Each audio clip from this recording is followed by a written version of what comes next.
Pretty near every application is going to have a preferences pane associated with it, and pretty near every preferences pane is going to be invoked by holding down Command, comma.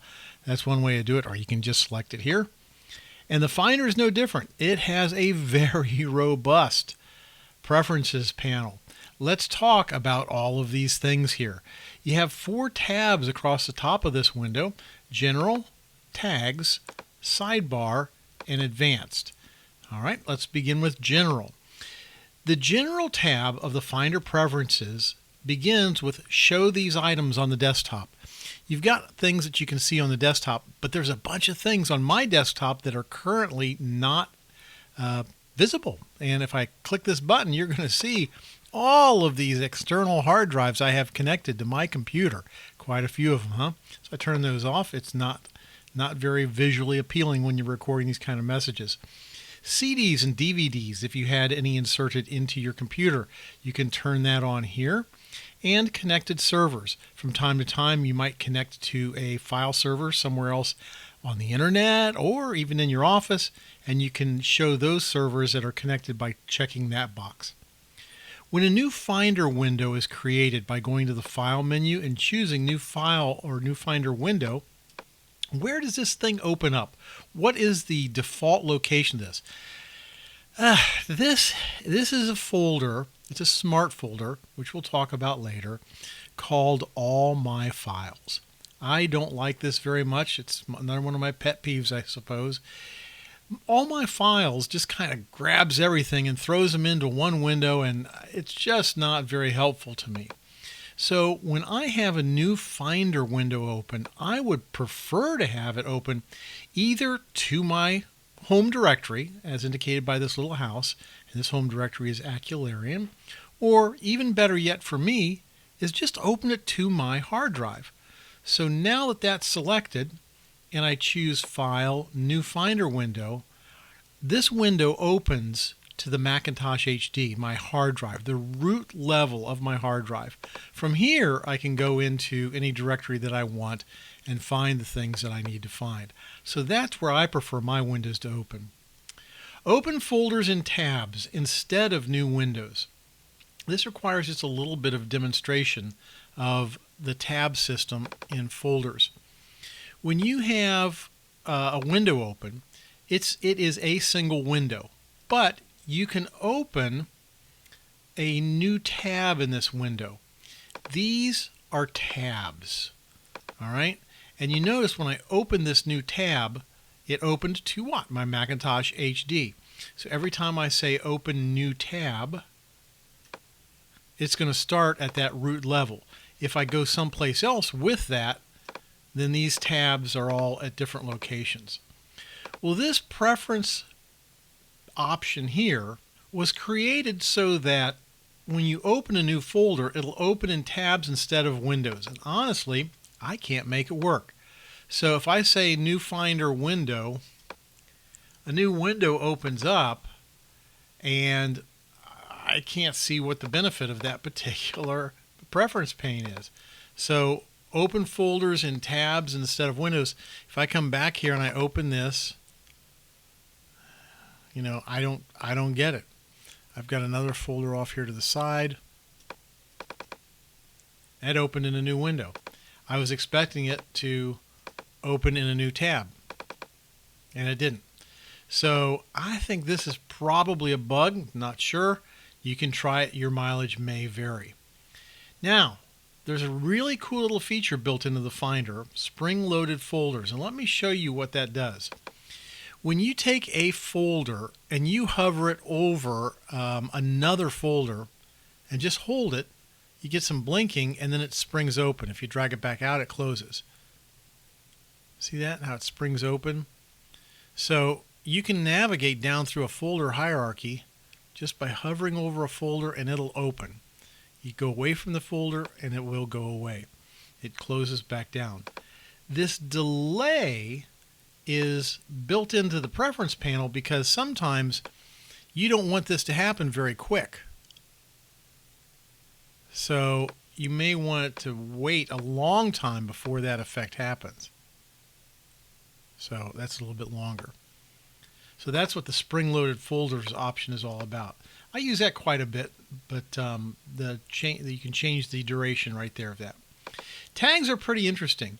You can assign a tag to a folder. So not just the name is important, but you can also come down here and assign tags to it. Just as you would in any filing system, you can color code things and assign tags. The tags are customizable. You can change the names, assign your own names, and you can assign multiple tags to folders, just like this. So those are all assigned to that folder now. And it's just there to help you be organized just a little bit more. So you can add your own tags, set your own colors. That's what this particular preference pane is all about. Just how your tags are going to be organized on your computer. It's all a matter of preferences. So don't get too hung up on the details of this whole thing.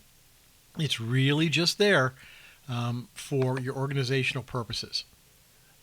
The sidebar tab here allows you to customize what you can see in the sidebar of any given window. So for example, this is the sidebar. If you don't see the sidebar, go to the View menu, and it may be turned off. All right, so the View menu is where you can turn on or turn off the sidebar. I have some things down here. My sidebar currently goes from favorites to tags.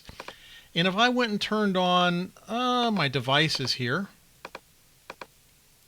and back to the Mac, connected servers, I don't think I have any of those, but that would be good. Let's see what my sidebar looks like now. So it goes from my favorites here to devices. These are all those hard drives you saw earlier that are connected to the computer.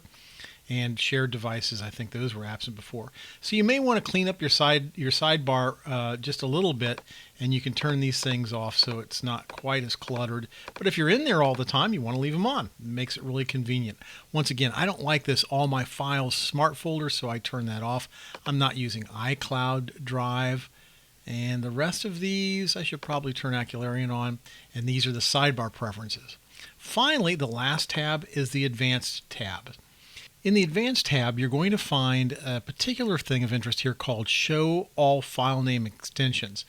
I've got, let's see here, probably my Documents folder. Here's a bunch of documents, right, that are on this computer. And you see that the documents don't have a lot of extensions on them. Now, an extension is this little piece of information that comes after a dot on a program. Sometimes I manually type these on here, but every application puts an extension on a document that it creates, and you can see these when you turn these on. So here's some letters I did for demonstration purposes, and they have an extension called RTF.